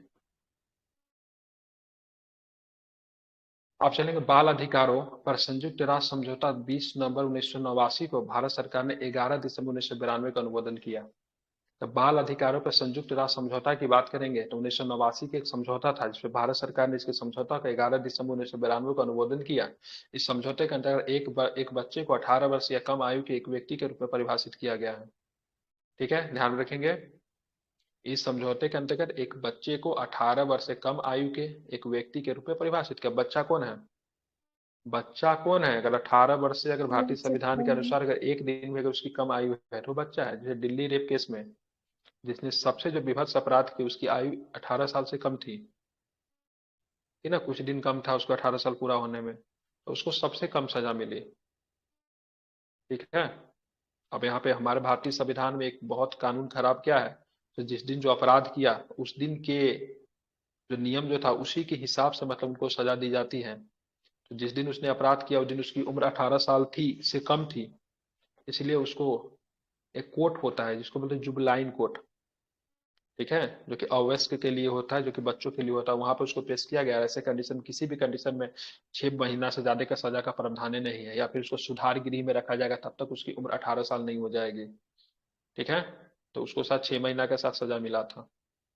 अब धीरे धीरे इसमें बात के संशोधन करने की भी बात हो रही है, कि कहीं कहीं पे देखा जा रहा है कोई कोई बच्चा जो है ऐसा अपराध कर देता है जो कि मतलब एकदम अनएक्सपेक्टेड होता है। तो बोला है 18 साल से जो रेशियो जो रखे हुए किसी भी युवक बनने का उसको कम करके 16-14 करने की बात चल रही है, ठीक है। तो ये होना चाहिए कि नहीं होना चाहिए तो एक नैतिक प्रश्न बनता है। लेकिन अगर कोई होना मेल चाहिए। है, कोई तो वयस्क है, ठीक है, वो तो कितना है, 18 के बाद ही है। अगर 18 से अगर एक दिन भी कम है, अगर एक दिन भी कम है 18 साल से, अगर उस दिन वो अपराध अगर करता है तो उसको मतलब, ठीक है, चाइल्ड के अंतर्गत ही मतलब काउंट किया जाएगा। और उसको जो सजा जो दिया जाएगा, बच्चों को जो सजा जो दिया जाता है उसी के हिसाब से दिया जाएगा, एक दिन भी कम है तो, ठीक है। आयोग का उद्देश्य इस प्रकार बच्चों के अधिकारों के हनन से संबंधित मामलों का संज्ञान लेना, उनका निवारण करना, यह सुनिश्चित करता है कि सभी कानून, नीतियां, कार्यक्रम और प्रशासनिक तंत्र भारत के संविधान के साथ साथ बाल अधिकारों पर संयुक्त सम्मेलन में निहित बाल अधिकारों का परिक्षेप के अनुरूप है कि नहीं। अब यहाँ पे 1989 में जो आया था, बाल अधिकारियों को संयुक्त राष्ट्र का समझौता, इसमें जो नियम जो दी गई है उस पे मतलब काम कर रही है कि नहीं, उसको भी देखना मतलब आयोग का मतलब संज्ञान होता है। राष्ट्रीय बाल अधिकार संरक्षण आयोग एक बहुराष्ट्रीय बहुसदस्यीय निकाय है। अभी जो भी निकाय जो हम लोगों ने पढ़ा है बहुसदस्यीय नहीं, इसमें क्या होता है, तो एक मतलब अध्यक्ष होते हैं, 6 मतलब इसका सदस्य होते हैं। इसका 6 सदस्य जो होता है ना, बहुत अलग अलग, जो ऊपर जो संस्था से जो पढ़े थे ना, उसमें से भी कुछ सदस्य इसमें आ जाएंगे। 6 सदस्यों में से 2 सदस्य मतलब महिला होती है, समझ रहे हैं ना। 6 सदस्य जो होते हैं, एक अध्यक्ष 1+6 जो होता है, इसमें 6 में से 2 जो होती महिला होगी। अध्यक्ष एवं अन्य सदस्यों की नियुक्ति केंद्र सरकार द्वारा की जाती है। अध्यक्ष की नियुक्ति केंद्र सरकार द्वारा गठित 3 सदस्यीय चयन समिति करती है। इस समिति का अध्यक्ष महिला एवं बाल विकास विभाग का मंत्री होता है। ठीक है। अध्यक्ष एवं सदस्यों का वेतन एवं भत्ते एवं अन्य सेवा शर्तों का निर्धारण केंद्र सरकार करती है। फिर भी नियुक्ति के बाद इनमें गैर लाभकारी बदलाव नहीं किया जाता। अध्यक्ष एवं सदस्यों का कार्यकाल 3 वर्ष का होता है। इन्हें 2 से अधिक कार्यकाल के लिए नियुक्त नहीं किया जा सकता। मतलब एक बार अगर कोई बन गया तो दोबारा भी बन सकता है, लेकिन दोबारा नहीं बनेगा। अध्यक्ष एवं सदस्य की आयु सीमा 65 वर्ष। अध्यक्ष के लिए आयु सीमा 65 है, जबकि सदस्यों के लिए आयु सीमा 60 वर्ष निर्धारित की गई, कम से कम। अध्यक्ष या कोई सदस्य केंद्र सरकार को संबोधित करके अपने त्याग पत्र किसी भी समय अपना पद छोड़ सकता है। केंद्र सरकार विशेष परिस्थिति में अध्यक्ष एवं सदस्यों को हटा भी सकती है। समझ रहे हैं ना। किसी मामले में जांच करते समय आयोग के पास निम्नलिखित मामलों की एक सिविल अदालत की सभी शक्तियां होगी, जैसा कि महिला आयोग के पास वो था। किसी भी व्यक्ति को उपस्थित होने के लिए समन जारी करना, उसका शपथ परीक्षण करना, क्रॉस क्वेश्चन करना, किसी भी दस्तावेज की खोज उत्पादन मांग करना, मतलब किसी संस्था से उसके रिलेटेड दस्तावेज मांग सकती है। शपथ पत्रों का साक्ष्य प्राप्त करना, किसी अदालत या कार्यालय में सार्वजनिक अभिलेख की मांग करना, ई कौन गवाह बुक के पलट दिलिए यो? गवाह या दस्तावेजों का परीक्षण हेतु समन जारी करना। ठीक है। सारी प्रक्रिया बात करेंगे तो किसका होता है, तो ये बाल आयोग का होता है। ठीक है, ध्यान रखें। मतलब सिविल न्यायालय के पास जो शक्तियां होती है, ठीक है। अब हम सिविल न्यायालय क्या बोले, सिविल न्यायालय के पास जो शक्तियां तो सो इनको होता है, लेकिन सजा देने का शक्ति ना तो इनके पास है, ना तो महिला आयोग के पास है, और ना तो मतलब क्या है, क्या बोलते हैं उसको, मानवाधिकार आयोग के पास है। ये एडवाइस दे सकती है सरकार को ऐसे से ऐसे करना चाहिए। आप चलते हैं। यह आयोग बच्चों से संबंधित किसी 3 अधिनियमों के तहत भी अतिरिक्त कार्य करता है। जब बच्चों को मुफ्त एवं अनिवार्य शिक्षा का अधिकार अधिनियम 2009 में आया था ना, आरटी कौन सा एक्ट था, आरटीई, राइट टू ठीक, एजुकेशन, जो कि 2009 में आया था, आरटीई। कानून 2010 से लागू हुआ था। ठीक है। उसके बाद यौन अपराधों में बच्चों का संरक्षण अधिनियम 2012, इसमें जो लगता है कौन सा, पास्को लगता है, कौन सा लगता है बच्चों के साथ जो यौन अपराध होता है, पास पॉस्को पोस्को है कि कौन सा एक्ट है, पॉस्को पीओएस क्या होता पॉस्को है, ही है। जो भी हो पास, पीओएससीओ अच्छा पीओसीओ, पास्को एक्ट बहुत खराब होता है कानून ये। किशोर न्याय देखभाल संरक्षण अधिनियम, इसमें जो नियमावली जो दी गई उसके आधार पर भी मतलब काम करता है। ठीक है। अगर अपने भी माता पिता के खिलाफ अगर बच्चे अगर कंप्लेन कर दे, से माता पिता उनके साथ दुर्व्यवहार करती है, मारती पीटती है, तो माता पिता के ऊपर भी मतलब क्या होता है, कंप्लेन हो जाता है। ठीक है। क्योंकि वहां पे ह्यूमन राइट्स का वायलेंस होता है। इसी के आधार पर स्कूल में बच्चों को मारने पीटने से भी सख्त मनाही की गई है। ठीक है, नहीं मार सकते। अगर मार रहे हैं, अगर कंप्लेन अगर होता है तो आपके ऊपर कार्रवाई किया जा सकता है। ठीक है। को लेकर आते हैं, बात करेंगे तो क्या है, संविधान में परिसीमन आयोग के संबंध में कोई स्पष्ट निर्देश नहीं दिया गया है। अनुच्छेद 82 के में प्रत्येक जनगणना की समाप्ति पर लोकसभा एक राज्यसभा निर्वाचन क्षेत्रों के विभाजन का पुनः समायोजन का कार्य संसद द्वारा विहित अधिकारी द्वारा किए गए का प्रावधान है। मतलब संविधान में परिसीमन आयोग के बारे में कोई स्पष्ट जानकारी तो नहीं है, लेकिन अनुच्छेद 82 में प्रत्येक जनगणना की समाप्ति पर लोकसभा में राज्य के निर्वाचन क्षेत्रों में विभाजन एवं पुनः समायोजन का कार्य संसद द्वारा विहित अधिकारी द्वारा किए जाने का प्रावधान है। तो एक जनगणना हो जाएगा, 10 साल में जनगणना होता है, तो जो परिवर्तन जो होगा, ठीक है, क्षेत्रों में, उसके लिए राज्यसभा लोकसभा मतलब कुछ अपने अधिकारी के माध्यम से, ठीक है, क्षेत्रों का विभाजन व पुनः समायोजन का कार्य संसद देखेगी। ठीक है, किसमें है, आर्टिकल 82 में है।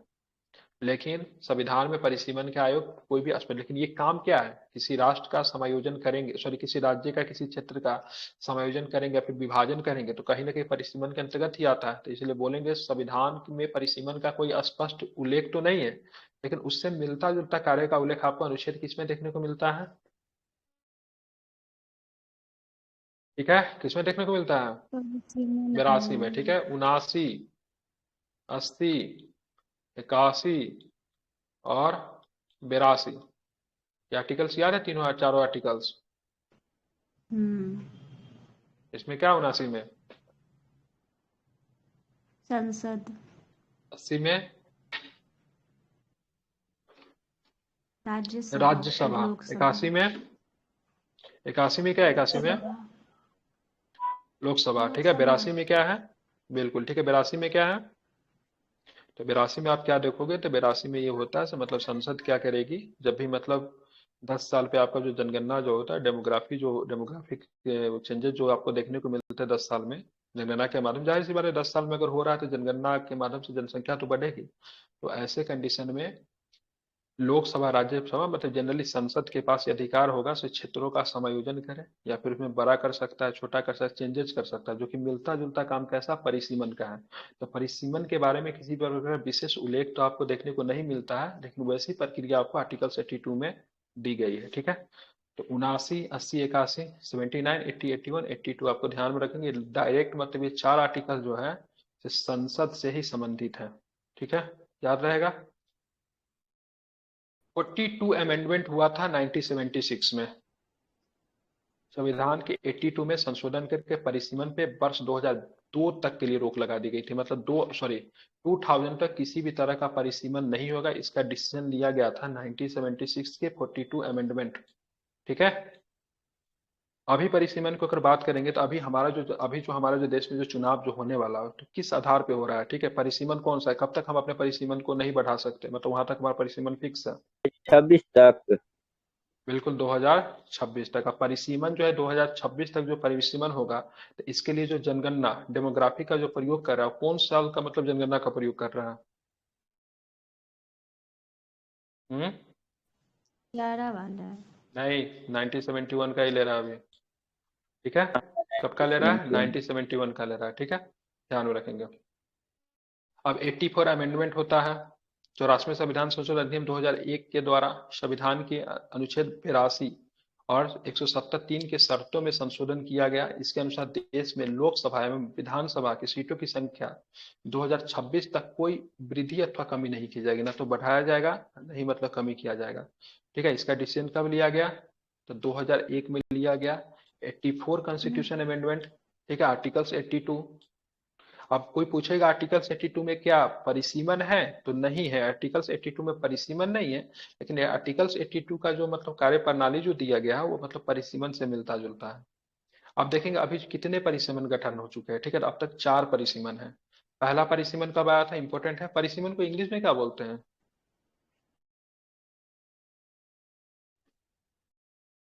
हम्म? क्या बोलते हैं परिसीमन को इंग्लिश में, याद है किसी को क्या? Delimitation commission, delimitation commission. हाँ बिल्कुल ठीक है, ध्यान में रखेंगे, डीलिमिटेशन कमीशन कहते हैं। बिल्कुल ठीक है, समझ गए। चलिए, तो अभी तक कितने आए? 4 आए अभी तक। ठीक है, पहला 1952, दूसरा 1962, उसके बाद 1973। हाँ, अभी जो काम चल रहा है 2002 में, 2001 में घोषणा हुई थी और 2002 से मतलब चल रही है, कब तक चलेगी? तो 2026 तक चलेगी। ठीक है, स्रोत क्या है? तो 2016 में। ठीक है, स्रोत क्या है? भारत। Page number 681। भारत कुछ होगा, भारत सरकार का कुछ डाटा वगैरह, ये आपके सोर्सेस है। ठीक है, अभी तक कितने परिसीमन का गठन किया गया, क्या बताएंगे? 4 ठीक है, 4 परिसीमन। ठीक है, चलिए आप देखें परिसीमन आयोग 2002 का, ठीक है, गठन 12 जुलाई 2002 को किया गया। किसके न्यायमूर्ति? ये न्यायमूर्ति का नाम है, चौथा परिसीमन के न्यायमूर्ति क्या है? अब परिसीमन किसी न किसी न्यायमूर्ति की कुलदीप अध्यक्षता में सिंह। गठित किया जाएगा। ठीक है, कुलदीप सिंह। लेकिन परिसीमन जो गठन का रिपोर्ट किसे देगी परिसीमन? हम्म, मंत्रिमंडल को देगी कि चुनाव आयोग को देगी? मंत्रिमंडल बोला, संसद को देगी या फिर चुनाव आयोग को देगी? चुनाव आगे आयोग। दिया दिया होगा, ठीक है। तो संस कुलदीप सिंह की अध्यक्षता में किया गया एवं इस आयोग की सिफारिशों को केंद्रीय मंत्रिमंडल ने 10 जनवरी 2008 को मंजूरी प्रदान कर दी, ठीक है। नए परिसीमन ने लोकसभा में आरक्षित सीटों की संख्या बढ़ा दी जाएगी, ध्यान में रखिएगा। नया परिसीमन 2001 की जनगणना के आधार पर किया गया, ठीक है। 2001 की जनगणना के आधार पर क्या, 1971 पे क्या हुआ था?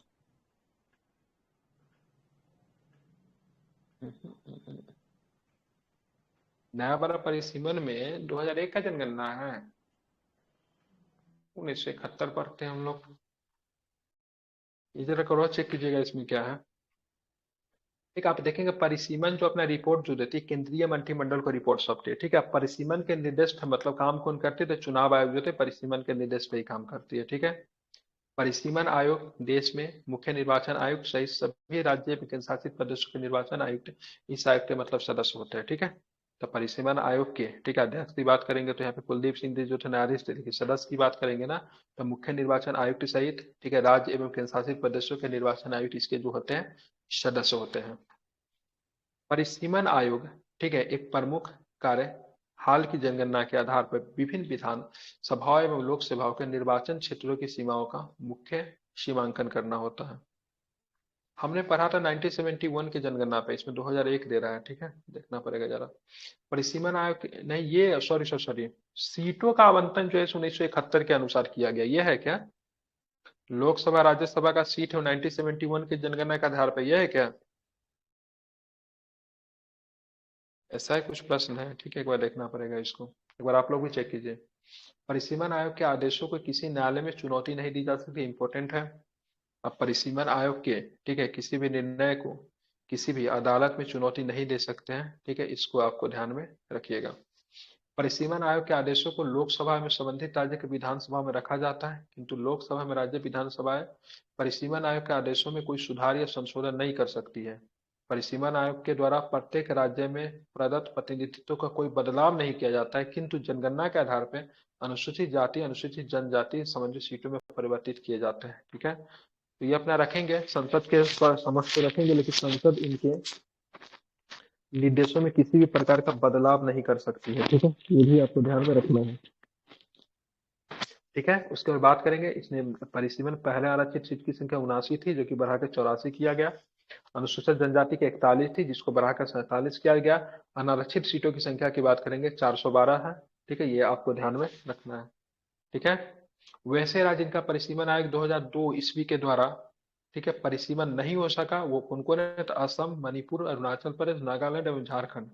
मतलब 2002 में जो परिसीमन हुआ था ना, तो इन राज्यों का परिसीमन नहीं हो पाया, ठीक है। नाम भी याद कर लीजिए, इंपॉर्टेंट है। मणिपुर है, अरुणाचल प्रदेश है, नागालैंड है, असम है और झारखंड है, ठीक है। 5 राज्यों का परिसीमन नहीं हो पाया। रीजन क्या था? तो पूर्वोत्तर के चारों राज्यों में स्थानीय विरोध एवं अदालतों के स्थगन आदेश के कारण परिसीमन नहीं हो सका, जबकि झारखंड में सरकारी नीतियों के विपरीत आरक्षित सीटों कम होने के कारण यह परिसीमन पूरा नहीं हो चुका, क्योंकि नया नया झारखंड राज्य आपको बना था। तो 5 राज्यों में आपका परिसीमन नहीं हो पाया 2002 का, असम, मणिपुर, अरुणाचल प्रदेश, नागालैंड और मतलब झारखंड में परिसीमन नहीं हो पाया, ठीक है, इसको आपको ध्यान में रखना है। अब यहाँ पे कुछ प्रश्न और भी, केंद्रीय अन्वेषण ब्यूरो सीबीआई। चलिए, क्लास जो होगी आपकी, अब क्लासेस आपकी होगी, ठीक है, 7 बजे से होगी, ठीक है, 7 से 8 पढ़ेंगे, 7 से लेकर 9 बजे तक पढ़ेंगे, जितना बजे तक होंगे, लेकिन 7 बजे से आपकी क्लासेस होगी, ठीक है। इसमें हम लोग आज सीबीआई पढ़ लेंगे, जितना भी होगा आज इसको ना खत्म करके ना 35-36 पेज तक इसको ले जाएंगे, जितना भी हो सके, ठीक है। तो सभी लोग 7 बजे जरूर आ जाइएगा, ठीक है, कुछ काम है इसलिए निकलना पड़ेगा। इतना तक बता दिया हूँ, ठीक है, इससे आगे हम लोग 7 बजे से कंटिन्यू करेंगे। ठीक है।